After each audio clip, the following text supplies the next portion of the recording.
সকাল আমার প্রিয় পরিবার, তোমরা সবাই কেমন আছো? আশা রাখছি অনেকটা ভালো আছো। তো বন্ধুরা, তোমাদের আশীর্বাদে আমি অনেকটা সেরে উঠেছি, তাই আজকে আবারও ব্লগটা শুরু করলাম। তো বন্ধুরা, ত্রিপুরার ছোট্ট একটি গ্রাম থেকে আমি রিমা, আমার এই ছোট্ট পরিবারে তোমাদের সকলকে জানাই অনেক অনেক স্বাগত।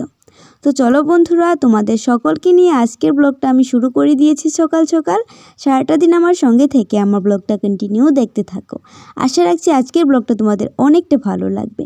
তো যদি একটু ভালো লেগে থাকে তাহলে প্লিজ একটা লাইক করে দিও। আর যারা আমার চ্যানেলে নতুন বন্ধু আছো, প্লিজ আমার চ্যানেলটা সাবস্ক্রাইব করে আমার পাশে থেকো।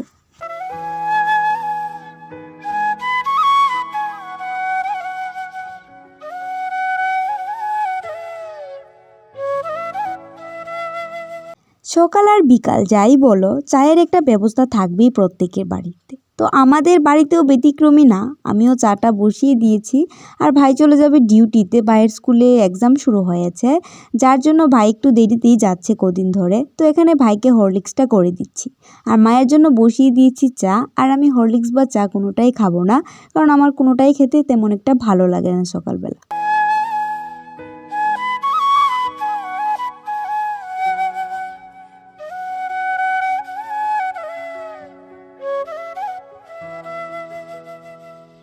তো প্রথমে আমরা সবাই চা টিফিন খেয়ে নিয়েছি। মা তো চা খেলো আর ভাইও হরলিক্স খেয়েছে, আর আমি টিফিন খেয়েছি। তো এখন আবারও চাটা গরম করে নিয়েছি কাকার জন্য। তোমরা দেখতেই পেলে কাকা মুরগি কাটছে। তো আজকে আমাদের বাড়িতে আবারও হতে চলেছে দেশি মুরগির ঝাল।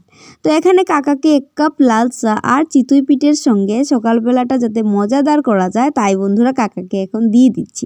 তো কাকা রোদে দাঁড়িয়ে দাঁড়িয়ে খেয়ে নেবে, অনেকক্ষণ ঠান্ডার মধ্যে মুরগিটা কেটেছে। তো এখন এখানে হয়ে যাচ্ছে মাংস ভাগাভাগি।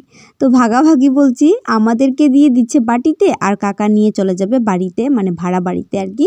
তো কাকাদেরকেও দিয়ে দিচ্ছে।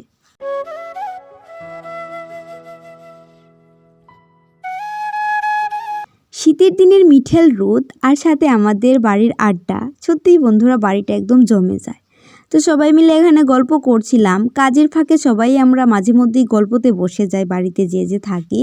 তো সেটাও কিন্তু অনেকটা ভালো একটা ব্যাপার, অনেকটা সবার মনের কথা সবার সামনে বলা যায়। তো এটা একটা পরিবারের মিলবন্ধনকে অটুট রাখে বন্ধুরা। তো যাই হোক, তো আমরা গল্প করছিলাম, তার মধ্যে কাকাও চলে গেছে। আর এখন যেহেতু মাংসটা দিয়েছি, তো মাংসটাকে তো রান্না করতেই হবে। তাই মা বাইরে উনুনে বসিয়ে দিয়েছে ভাত, আর আমি এখানে মাংসের জন্য যা যা লাগে তা রেডি করে নিচ্ছি একে একে। তো মাংসের মশলাপাতি সমস্ত কিছু রেডি করে নিয়েছি, আর এখন মশলাটাকে পেস্ট করতে নিয়ে যাচ্ছি মিক্সিটা। তো আমাদের রান্নাঘরে যেহেতু এখনও ভালো করে বোর্ড টোর্ড লাগানো হয়নি কারেন্টের, মানে ইলেকট্রিকের কোনো কিছুই এখনও হয়নি কাজ, তাই বন্ধুরা এখানে এনেই মিক্সিটা অন করতে হয়।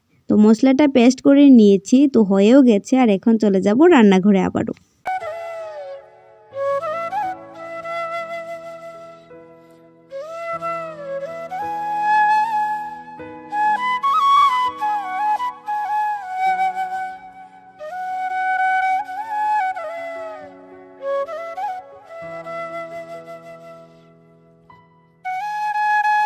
মা ভাতটা নামিয়ে চলে যাচ্ছে বাজারে। আজ আমাদের বাজারে হাট বাজার, মানে আমাদের এখানে। আর এমনিতেও আমাদের রেশনও উঠাতে হবে, তাই মা চলে যাচ্ছে বাজারে।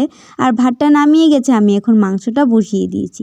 তো প্রথমে আলুগুলিকে একটু বড় বড় কেটেছি, আলুগুলোকে বড় বড় করে কেটে একটু ভেজে নিয়ে তারপর সেই কড়াইতে আরও একটু তেল দিয়ে, তারপর পেঁয়াজগুলি দিয়ে আরও যা যা মশলা লাগে সমস্ত কিছু দিয়ে একে একে কষিয়ে আমি মাংসটা রান্না করে নেব।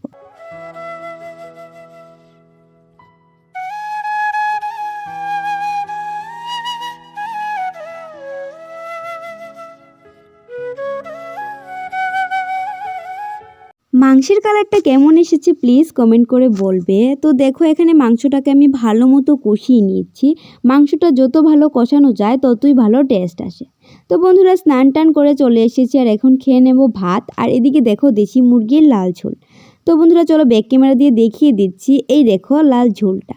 তো দেখো একদম সুস্বাদু হয়েছে মনে হচ্ছে দেখে। তো খেয়ে দেখি কীরকম হয়। তো এখানে মা ভাত বেড়ে মা বসে পড়েছে ভাত খেতে। মা এখনই আসলো বাজার থেকে, তো মায়ের পেটে খুব খিদে পেয়েছে, তাই বন্ধুরা মা বসে গেছে। আর এখন আমিও বসে পড়বো খেতে। তো বন্ধুরা ইচ্ছে থাকলেই না কোনো উপায় হয় না, সবসময় ইচ্ছে থাকলেই উপায় হয় না বন্ধুরা। যেমন আমারও হয়েছে সেম অবস্থা। আমারও না ইচ্ছে করে তোমাদের সামনে একটু বড় করে ব্লগ দিই, তাতে আমারও কিছুটা লাভ হয়, আমার ওয়াচ টাইমটা কিছুটা বেড়ে যায়। তো কি করব বন্ধুরা, ওই যে বললাম ইচ্ছে থাকলেও উপায় হয় না। আমার মোবাইলটা যেহেতু অনেকটাই কম দামি, তাই বন্ধুরা স্টোরেজটা একদমই কম। যে স্টোরেজ অ্যাভেলেবল আছে তাতে বেশি একটু বড় করে ভিডিওটা করা যায় না। তো কি করব বলো বন্ধুরা, তাই ছোট ছোট ভিডিও দিচ্ছি, তোমরা ম্যানেজ করে নিও। তো চলো বন্ধুরা, আজকের ভিডিওটা এই পর্যন্তই। দেখা হবে নতুন আরও একটি ব্লগের সঙ্গে। ততক্ষণ ভালো থেকো।